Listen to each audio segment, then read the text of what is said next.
SportsNola.com out of Delgado Community College, where we just got finished dealing with freezing rain and sleet and everything else, and we're talking baseball. Delgado coach Joe Scheuermann joins me, and the Dolphins actually opened the season on Friday night in St. Petersburg, Florida, playing 3 games in 2 days in a tournament down there. You usually open the season at home, but this was a special opportunity for you guys to be able to go on the road and open the season. That's correct, Lenny. We were invited to play in the in conjunction with the National Conference of Junior College Presidents, and it's a nice honor, to represent Delgado in that, and we're part of the key opening ceremony tomorrow night at 6 o'clock in St. Pete. The good news is it's St. Pete. And not New Orleans, although it's going to be 70 this weekend. So it would have been perfect if it was here in New Orleans. Coming off a season where you spent the tail end of the regular season as the number 1 team in the country, the first time in Delgado history that baseball has been the number 1 ranked team.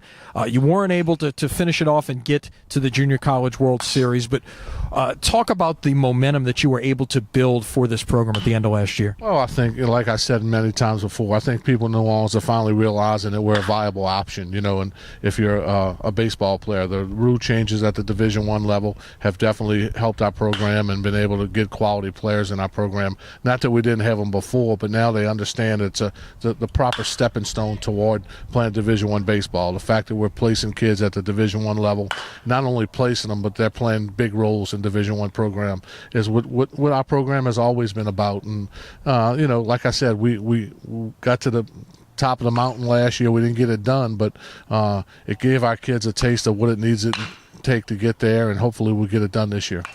Talk about this year's team. I know you lost several guys off of that team, but you've got some key guys back, and as well as some very talented freshmen. Well, at this level, you don't ever have a year where you're not.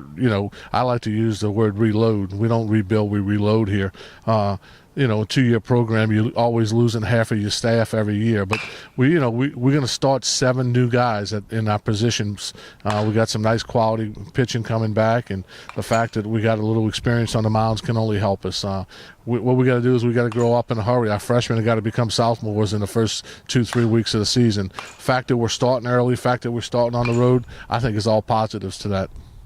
And add to that, one of the teams that you're going to face is a preseason number 1 team in the country in State College of Florida, Manatee. So, how do you approach this? Does it the fact that you're playing some early quality competition on the road change your approach at all in terms of what you do early in the season from years past? Not really, Lenny. Since I've been here, I've always used our season in a 3-piece schedule. The first portion is valuation and let the kids get some experience. Second part is our conference schedule, and third part is our championship portion of our schedule. So we're not going to do anything differently. We'll keep our pitchers down to about 55, 60 pitches in their first couple outings, make sure they're ready to throw when May comes around, and then we don't ruin them in February. So, yes, we're going to try to win, and yes, we hope we win, and if we don't, we need to use those experiences to get better in May.